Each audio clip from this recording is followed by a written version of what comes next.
Every year, Juvenile Diabetes Research Foundation has a big fundraiser, which is probably their biggest fundraiser for the year. The event is held, it's to raise money for type 1 diabetes research. And it's a Denim and Diamonds Gala, and what they do is they have corporate sponsors and individual sponsors who come out, purchase tickets, and they have silent auctions, they have live auctions, teddy bear auctions. And we found out that Ashton was chosen. They notified us by email.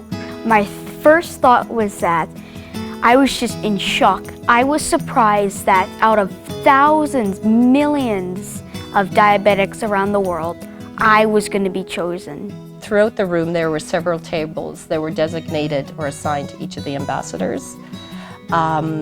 They had place cards on the tables, and the ambassador was asked to go to the table, introduce himself, thank the sponsor for coming, tell a little bit about himself, and then move on to the next table. Then later on in the evening, it was called Fund a Cure. So they had individual bids, and the auctioneer would announce a bid. Any sponsor who donated that amount received, it was a commemorable JDRF teddy bear. Each of the ambassadors was to go and present the teddy bear to the sponsor, and it was just amazing to see almost every hand go up to who was willing to donate the $125. So type 1 diabetes is obviously important to us because it's touched our family. They are working on towards a cure because currently right now there is no cure. Diabetes is a common disease that millions of people have around the world, and what it is in all of our bodies there's something called insulin. And what it does is when we eat food, it starts to kick in and starts to dissolve all the carbs that we've been eating. So everybody's pancreas produces insulin. In Ashton's case, his cells, which produce insulin, is the beta cells, they've stopped working. And they don't know why this happens. Ashton will need insulin for the rest of his life. So a few things I use for my equipment is I usually have a poker, and what it does is I press a button and it quickly pokes a little sharp thing into my body, then out, and then blood starts coming out. And then I take a tester with a test strip in it, and then it takes the blood from me, and then it says what my number is. The saying is 4 to 8, feeling great. If I'm below 4, that means I have to have something to increase my number, usually sugar, juice, and then I'm good.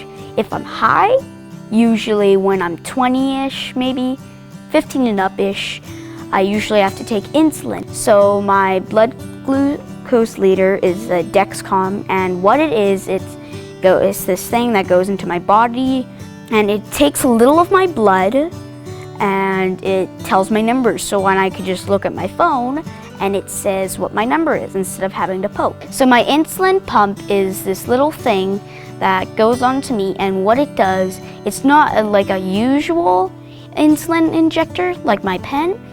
The pump is helped me incredibly well, and I just love it, and I would probably never trade it. So Ashton was admitted to hospital. We spent one night, and then we had 4 days of education where they taught us pretty much what our new normal was going to be. Blueberry School, the staff, the educators, the support staff has been amazing from day one. I remember coming back to school, meeting up with his teachers at that time. We sat down and she had a pen and paper, and she said, okay, what do you want us to do? And I said, I don't know what to do. So she goes, don't worry, we're gonna figure this out together. My class assignment was grade 2, 2 years ago.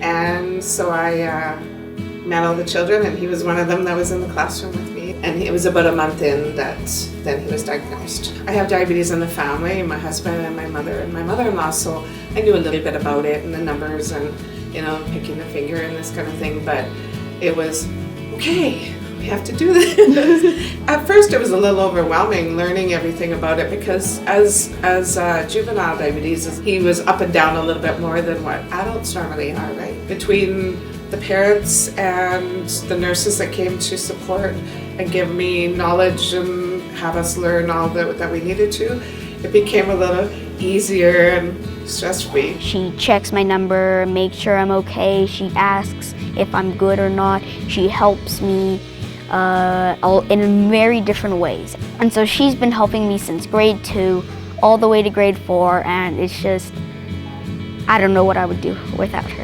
Him and I have grown to have a relationship, of course, that's like he's my own son. And I want the best for him, and I work hard every day to make sure that I keep him healthy. And I've taken that very seriously.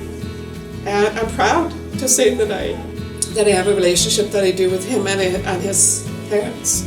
Well, by now it's like we're almost family. And I enjoy, I love it, I do.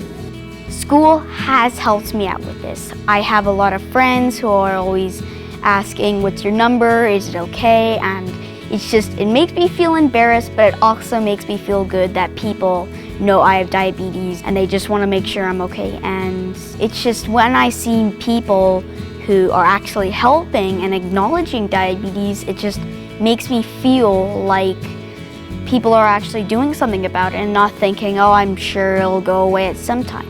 I know someday in the future, people are going to start realizing that diabetes is a bad thing, and it's important that we should start raising money for diabetes. Parkland School Division, where the world opens up.